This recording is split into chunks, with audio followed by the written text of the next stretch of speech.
João capítulo 1, verso 29.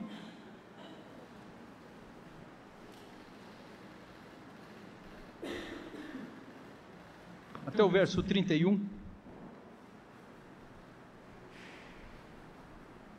Diz a palavra de Deus: No dia seguinte viu João a Jesus, que vinha para ele, e disse: Eis o Cordeiro de Deus que tira o pecado do mundo. É este a favor de quem eu disse: Após mim vem um varão que tem primazia, porque já existia antes de mim. Eu mesmo não o conhecia, mas a fim de que ele fosse manifestado a Israel, vim, por isso batizando com água. Vamos orar a Deus. Senhor, pedimos ao Senhor que nos abençoe, nos ilumine e conduza cada pensamento à obediência, cativo à obediência de Jesus, porque nós não pertencemos a nós mesmos, pertencemos ao Senhor. Pastoreie o teu povo, Senhor. Fazer ou não exortação a nós não criará nenhuma diferença na tua santidade, na tua grandeza, mas poderá afetar a nossa. Poderemos, Senhor Deus, crescer, podemos entender melhor, poderemos, Senhor Deus, mediante a tua exortação, ter problemas gravíssimos resolvidos. Podemos ter, Senhor Deus, paz no coração, como disse o cântico. Por isso te pedimos, ilumina-nos em nome de Jesus. Amém.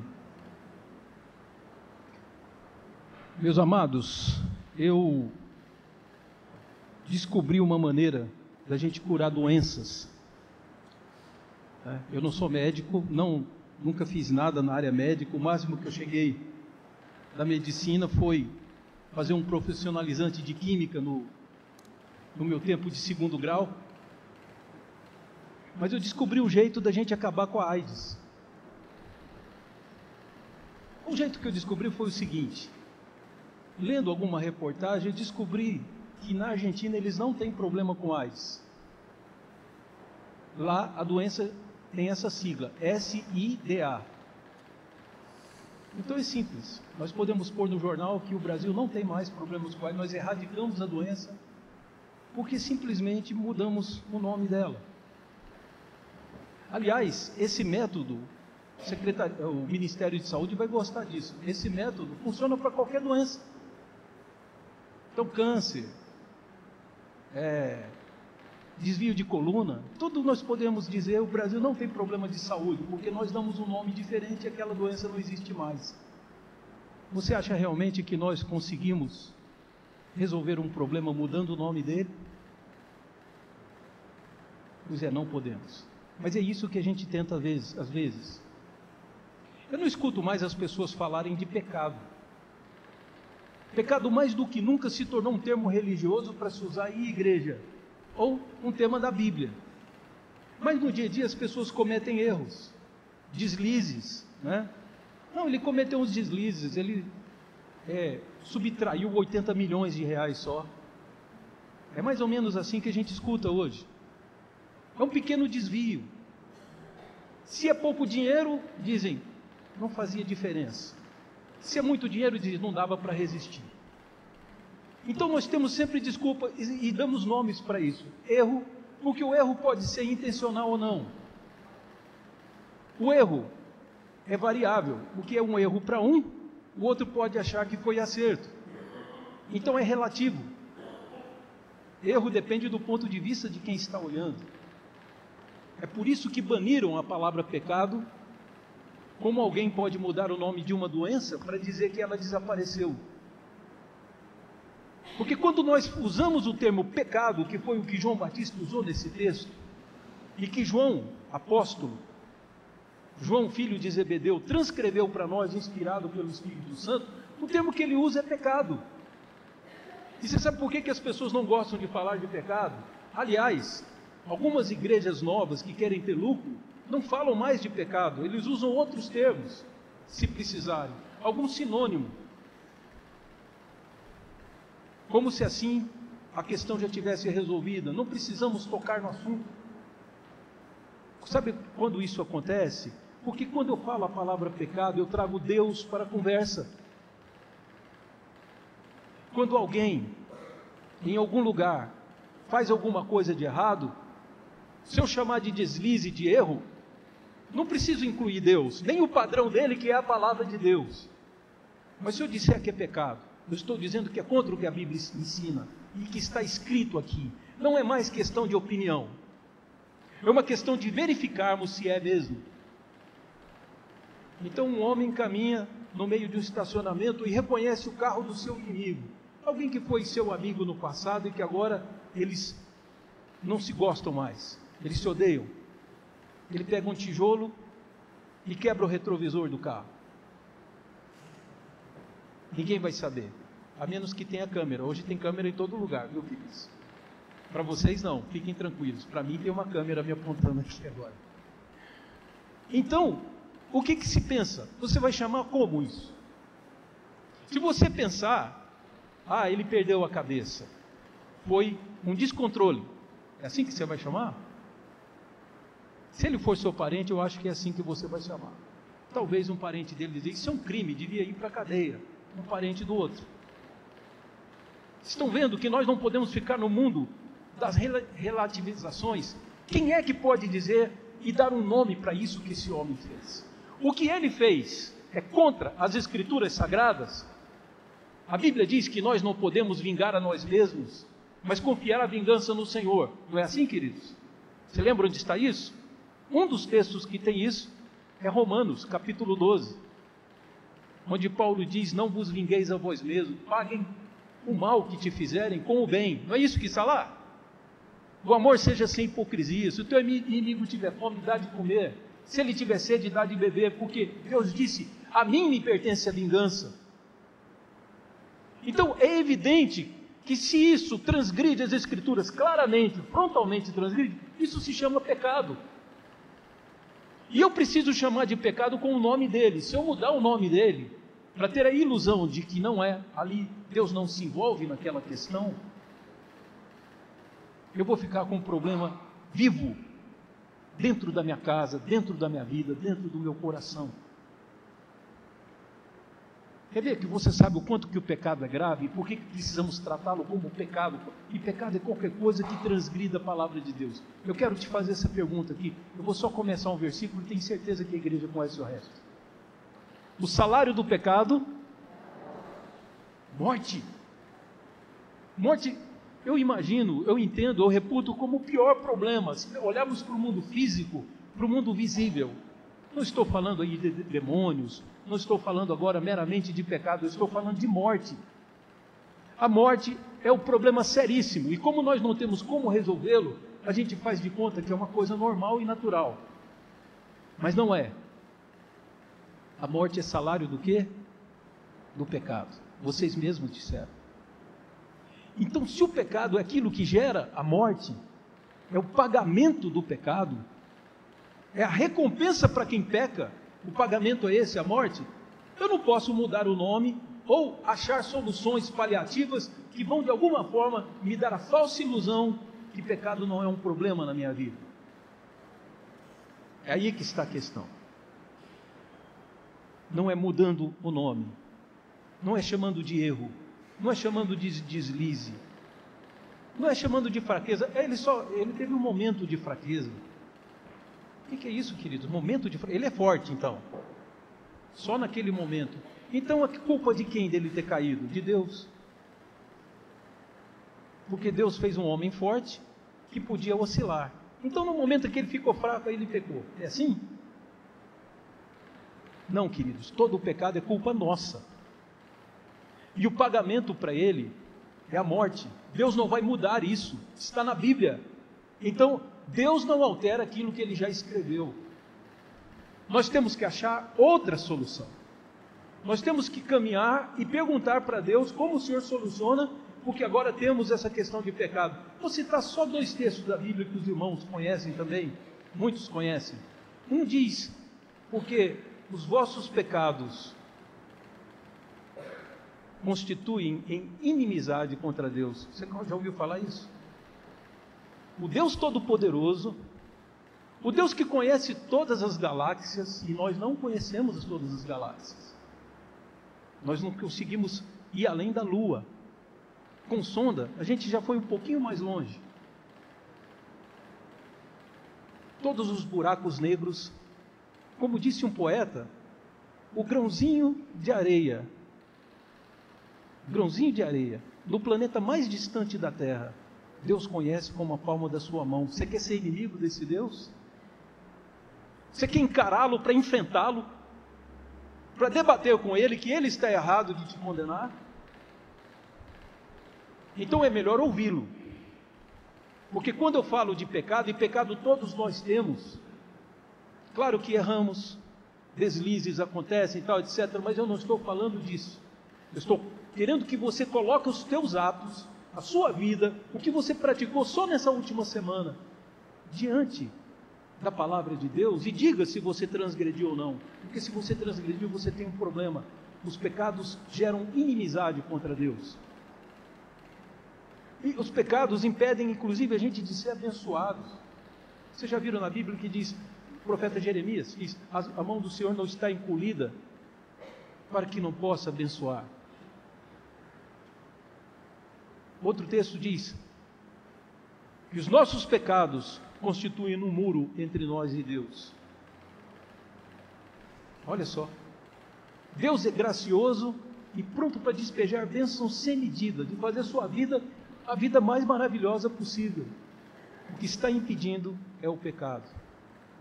E é por essa razão que João Batista veio. João Batista veio porque ele precisava direcionar o povo de Israel. O povo de Israel teve da parte de Deus uma promessa da solução do pecado. Essa promessa era um homem chamado Jesus, e que eles não conheciam. Aliás, deixa eu dizer uma coisa, nem João Batista conhecia, apesar de ser parente dele. Isabel era parenta, a mãe de João Batista era parente, prima, acredita-se, de Maria. E mesmo assim, diz ele aqui no Evangelho de João, eu não conhecia, mas Deus me disse uma vez, você vai preparar o caminho para o meu Salvador, para o Salvador que eu vou enviar para o mundo. Você vai avisar as pessoas e preparar e dizer quem é ele. Aí talvez João Batista tinha dito, Senhor, como que eu vou reconhecê-lo? E aqui o João Batista explica, diz que Deus disse a ele, você vai reconhecê-lo assim, isso não vai acontecer com ninguém. Quando você vir o Espírito Santo descendo do céu em forma de pomba e pousar sobre ele, esse é o homem salvador do mundo, esse é o Cristo, o Messias, aquele que eu prometi que vai resolver o problema da humanidade, que pode e que terá todo o poder. João Batista disse, eu não o conhecia, mas quando eu fui batizá-lo, que eu estava batizando muita gente, ele se apresentou, e que o Espírito Santo desceu sobre ele, eu reconheci. Na verdade, João Batista chegou a dizer, Senhor, eu não posso te batizar, eu é que preciso ser batizado, o Senhor é superior a mim. E Jesus disse a ele, pode batizar, João, por agora convém que seja assim. Olha a humildade de Jesus. Aquele homem que se vestia como mendigo, profeta de Deus, estava diante do Senhor. E Jesus disse, convém agora que eu seja batizado. O batismo de Jesus não foi para remissão de pecados.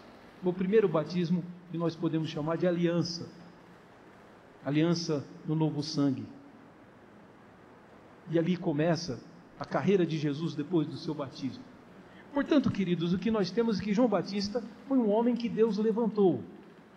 No final do Antigo Testamento, que todo o Antigo Testamento prepara o mundo para a vinda de Jesus. Mas se você pegar os últimos versículos, você vai ver por que João Batista veio. Malaquias não chama ele de João Batista. É uma figura dele, era Elias. Pela forma de vestir, pelo estilo de vida, pela retidão.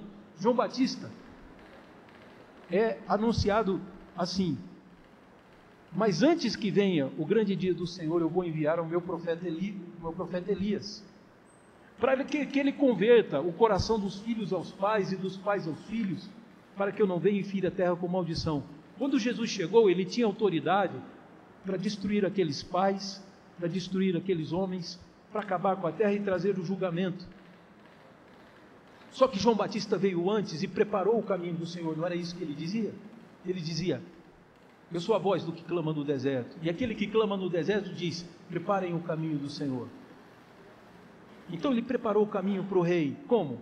Com as pessoas se arrependendo. Ele batizou toda a circunvizinhança do Jordão. Ele batizou até gente que era sacerdote. Ele batizou escribas e fariseus. João Batista batizou soldados romanos. Você tem ideia do poder da pregação desse homem? Ele não fez um milagre. Ele não alugou um cinema na praça de Jerusalém, porque não tinha cinema, mas foi altamente bem sucedido. João Batista foi para o deserto, e porque ele era um profeta verdadeiro de Deus, e vivia na presença do Senhor, as pessoas iam procurá-lo e eram batizadas. Ele batizou, olha querido, uma grande percentagem da população. Mas aí, no dia anterior desse diálogo que nós estamos lendo, que Jesus passa por João Batista e ele diz: eis o Cordeiro de Deus, isso está explicado no texto anterior, que as pessoas viram tão fenomenal a obra de João Batista, que não tinha um milagre sequer, mas todo mundo acreditava nele, e olhava para ele como um dos profetas antigos. É por isso que Malaquias chama ele de Elias. Perguntaram para ele: quem é você? Você é o Cristo? Ele disse: não, eu não sou o Cristo. Quem é você? Você é Elias? Não, não sou Elias. Então, tire da cabeça essa ideia que Elias teria reencarnado. Como algumas seitas por aí dizem, que João Batista seria a reencarnação de Elias. Aí fica difícil saber, porque Elias não morreu. Então ele ficou com o corpo vazio no céu. Elias não precisava, bastava vir. Como ele realmente apareceu no Monte da Transfiguração, porque ele nunca morreu. E aqui, João Batista diz que ele não é Elias. Ele não é o Messias. Então, com que autoridade você batiza? Eu batizo com a autoridade que Deus me deu, porque Ele me disse para preparar o caminho. Por isso, no dia seguinte, Jesus não estava ali. No dia seguinte, continuando aquele grupo ainda, talvez com esse pensamento, quem é o Messias? Quando Jesus passou, João Batista disse: esse é o Cordeiro de Deus que tira o pecado do mundo.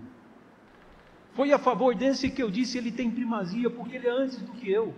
Ele veio antes de mim. Ele já estava aqui. João Batista então anuncia e aponta para Jesus, porque foi para isso que Deus o mandou. Eu batizei vocês para isso, para preparar para a vinda dele. João Batista diz claramente isso. O meu ministério não era um ministério que terminava nele mesmo. O meu ministério termina em Jesus. Quando ele apareceu, não preciso mais fazer o que eu fazia.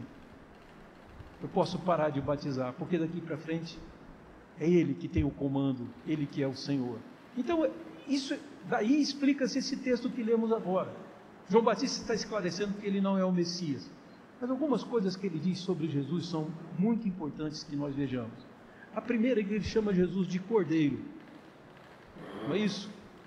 Ele poderia ter dito muita coisa: este é o Filho de Deus. João Batista testemunha que Jesus é o Filho de Deus, em outra parte. Mas aqui ele não chama Jesus de Filho de Deus, ele chama Jesus do Cordeiro. Por que Cordeiro? Porque Cordeiro, querido, foi o meio de Deus, o mais utilizado meio de Deus, para que as pessoas fossem livres dos seus pecados. Lembra que eu falei de resolver pecado? Não é mudando de nome. O hebreu resolvia isso com o Cordeiro. Então, era feito um sacrifício pela nação. Primeiro o sacerdote matava um animal, um cordeiro, pelos seus próprios pecados. Então, quando o sacerdote não tinha pecado, ele ficava apto a fazer um sacrifício pelo povo. E ele pegava um outro animal, um outro cordeiro, e ele matava esse cordeiro. E aí, essa morte desse animal era o salário, o pagamento que era dado àquele animal para que o povo não sofresse. E lá no Antigo Testamento ainda tem outra ordem de Deus. Isso eu estou falando de solução, tá? Não estou falando de a gente dar um jeitinho. Mas veja só, lá no Antigo Testamento diz que sem derramamento de sangue não há remissão de pecados. É preciso que alguém morra para salvar dos pecados. Então Jesus é o Cordeiro. Aqueles cordeiros que tiveram antes eram só figuras que preparavam para a vinda de Jesus. Hoje a igreja toma a ceia. Jesus não é o pão e nem se transforma no pão enquanto nós comemos. Não tem um pastor, não tem um padre que tenha poder de transformar pão em corpo de Cristo. A igreja protestante abandonou esse misticismo nocivo. O que é que nós entendemos? A ceia é uma celebração do sacrifício de Cristo. A ceia é nós olhando para a cruz, olhando para trás para ver a cruz. O sacrifício do cordeiro era o povo de Israel olhando para frente para ver o sacrifício na cruz, para saber de Jesus. Então o povo foi preparado, templo, tabernáculo, aquelas coisas lindas, as festas de Israel, os dias de guarda, inclusive entre eles o dia de sábado e tal, eram só figuras que desapareceram. Paulo diz que eram sombra das coisas que haviam de vir e que ninguém pode nos julgar por causa de tipo de comida, de nada. Isso é coisa que já passou, eram só preparações para a vinda de Cristo. Isso está lá em Colossenses, no capítulo 2. Então, nós estamos diante de um fato, que é claro, Jesus é a solução e a resposta de Deus. E Ele é chamado de Cordeiro, não somente o Cordeiro, mas um Cordeiro que vem de Deus. É o Cordeiro que pertence a Deus. Porque até agora os homens davam seus próprios cordeiros. Cordeiro, querido, é um carneiro. É só uma forma diferente de falar. Algumas exigências Deus tinha para eu oferecer um cordeiro pelo meu pecado. Ele tinha que ser sem mancha no corpo, representando que Jesus nunca teria pecado. Ele não podia ter uma pata doente, ele ser manco. Eu não posso dar o resto que tem, eu dava o meu melhor. Inclusive não podia ser castrado. As pessoas tinham que dar o seu reprodutor, aquilo que ia dar mais lucro para ele. E quando ele via aquele animalzinho morrendo, ele morria de dó do bichinho, e ele via também o lucro dele desaparecendo, ele dizia assim: olha, o preço do meu pecado, custou a dor do animal e vai ser um prejuízo para mim. Claro, é verdade isso, mas era com esse cordeiro que o pecado era lavado, não nesse cordeiro. Na verdade, Deus teria um cordeiro dele. Jesus não é cordeiro seu. Eu não tenho algo de posse, um atestado de posse desse cordeiro chamado Jesus. Muloto não tem, o Léo não tem, não é nosso. Foi dado o sacrifício mais caro da história, o melhor homem que essa terra já teve, o homem mais sábio, aquele que conhece todos os segredos. Deus o deu de graça no seu lugar. Não era como os sacrifícios do cordeiro que era feito, eu dava um cordeiro meu pelo pecado para que Deus não trouxesse maldição para minha família, eu entregava o cordeiro para o sacerdote matar. Aquilo era um prejuízo meu. Agora, queridos, é um cordeiro de Deus que está sendo dado. Ele proveu, vem das mãos dele, o mais puro de todos, o único sacrifício aceitável. E como sacerdote, talvez estivesse lá morrendo de dó daquele animalzinho. Alguém aqui já conviveu com o cordeiro, vai poder dizer: é um animal doce, completamente dependente do seu dono. Eu conheci um homem que numa fazenda do Paraná criava animais, e a mãe de um carneirinho morreu. Então ele deu mamar no colo e tudo. Ele disse que se ele estava na cozinha, o cordeiro estava com as patas olhando para ele, não podia perder o seu pastor de vista. Aí ele ia para a sala, o cordeiro dava a volta na casa e ficava na sala olhando para ele.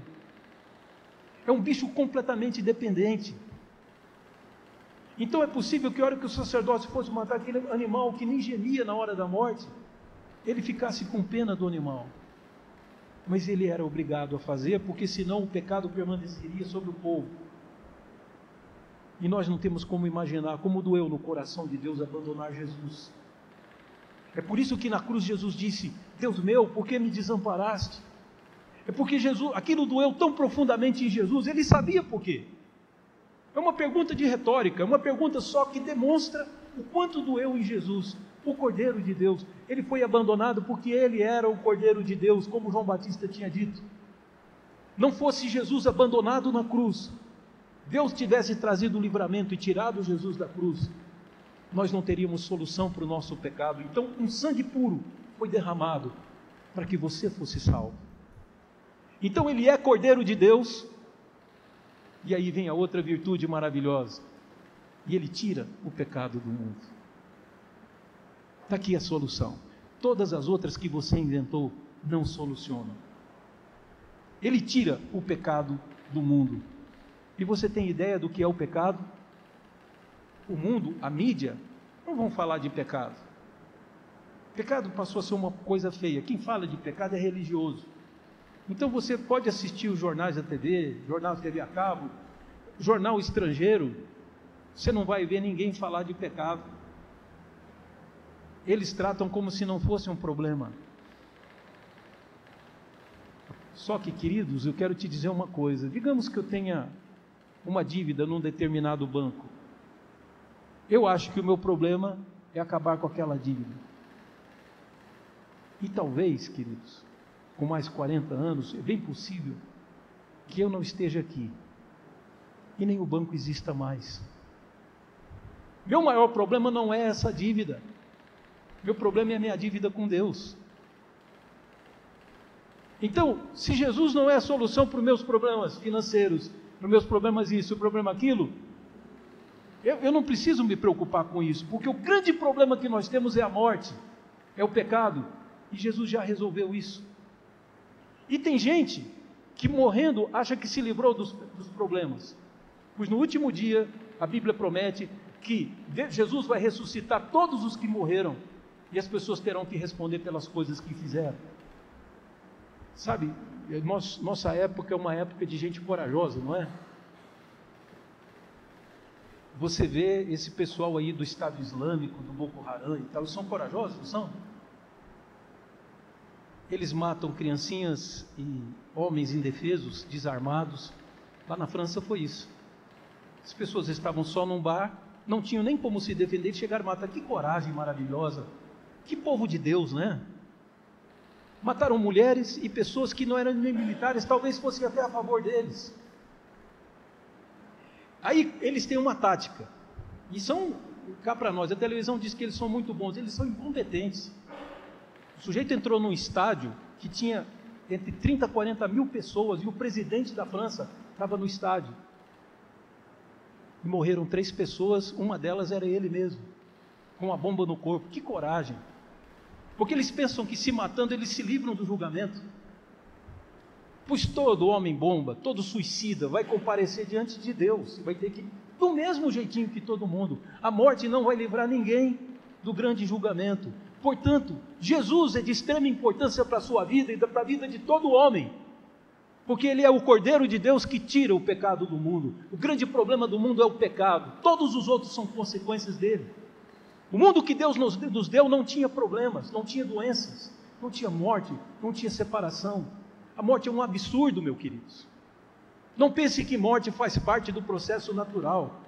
Isso é só uma maneira de ignorar o pecado. A morte é salário do pecado, a morte é violência. A morte tira o sentido da nossa própria existência. Então o grande pecado, o grande problema da humanidade é pecado. E não é mudando de nome que eu vou resolvê-lo. E é por isso que eu louvo a Deus, porque João Batista apontou para nós.